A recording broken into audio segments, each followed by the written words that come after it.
এজাক বৰষুণত বুৰিছে গুৱাহাটী মহানগৰৰ ৰাজপথ। মই দৃশ্যাংশ দেখুৱাবলৈ চেষ্টা কৰিম। কৃত্ৰিম বানৰ কবলত চানমাৰী অঞ্চল। এয়া চানমাৰী অঞ্চলৰ দৃশ্য কিছু সময় পূৰ্বৰ। খন্তেক সময়ৰ পূৰ্বে অহা এজাক বৰষুণতেই জলমগ্ন হৈছে চানমাৰী। এয়া চানমাৰীৰ দৃশ্য গুৱাহাটী মহানগৰৰ। এজাক মাত্ৰ বৰষুণ, তাৰ পিছৰ পৰিস্থিতি এয়া গুৱাহাটী মহানগৰ।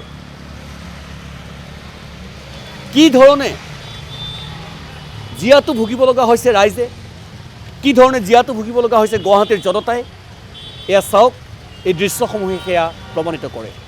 ধুমুহা বৰষুণ আহিছিল, বিভিন্ন প্ৰান্তত গছৰ ডাল ভাগিছে, বিভিন্ন প্ৰান্তত গছৰ ডাল ভাগি যাতায়াত ব্যৱস্থা ব্যাহত হৈছে। কিন্তু এই যিটো দৃশ্য, এজাক মাত্ৰ বৰষুণ, তাৰ পিছতেই গুৱাহাটী মহানগৰীৰ একেবাৰে সমাজৰ চানমাৰী অঞ্চলৰ দৃশ্য এয়া, চানমাৰী চিলপুখুৰী অঞ্চলৰ দৃশ্য এয়া। এইদৰেই যাতায়াত কৰিব লগা হৈছে গুৱাহাটীবাসীয়ে। বাৰিষা আহি আছে আৰু আগজাননী এয়া। কি পৰিৱেশৰ বাবে বা কি বাস্তৱ ৰূপৰ বাবে গুৱাহাটী মহানগৰবাসী এইবাৰ আকৌ সাজু হ'ব লাগিব, তাৰেই ইংগিত প্ৰদান কৰিছে এই দৃশ্যাংশসমূহে। সমান্তৰালভাৱে সোণাপুৰতো ধুমুহা বৰষুণৰ তাণ্ডৱ। গুৱাহাটীৰ পাৰ্শ্বৱৰ্তী সোণাপুৰতো ধুমুহা বৰষুণৰ তাণ্ডৱ। ধুমুহাত বিধ্বস্ত হৈছে বহুতৰ ঘৰ দুৱাৰ। এয়া সোণাপুৰৰ দৃশ্য। ৰাষ্ট্ৰীয় ঘাইপথৰ ওপৰত বাগৰি পৰিছে গছৰ ডাল, প্ৰকাণ্ড গছ। যাতায়াত ব্যাহত হৈছে, ব্যাহত হৈছে।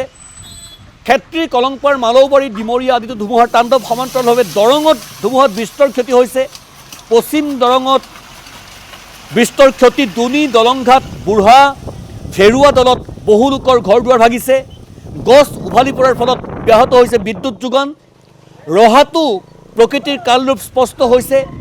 ধুমুহাৰ তাণ্ডৱত তছনছ ৰহাৰ বহুকেইটা অঞ্চল। আমচৈ, বালিকুচি চাহ বাগিচাত বৈদ্যুতিক খুঁটা বাগৰি এজনৰ মৃত্যু। ৰহাৰ খবৰ। মৃত লোকজনৰ নাম ৰাজেশ তাঁতী বুলি জানিব পৰা গৈছে। সমান্তৰালভাৱে হাটবৰ, শিলভেটা, ভকতপাৰা আদি অঞ্চলত বহু বাসগৃহৰ টিনপাত উৰুৱাই নিছে ধুমুহাই। ঠায়ে ঠায়ে গছ বাগৰিছে।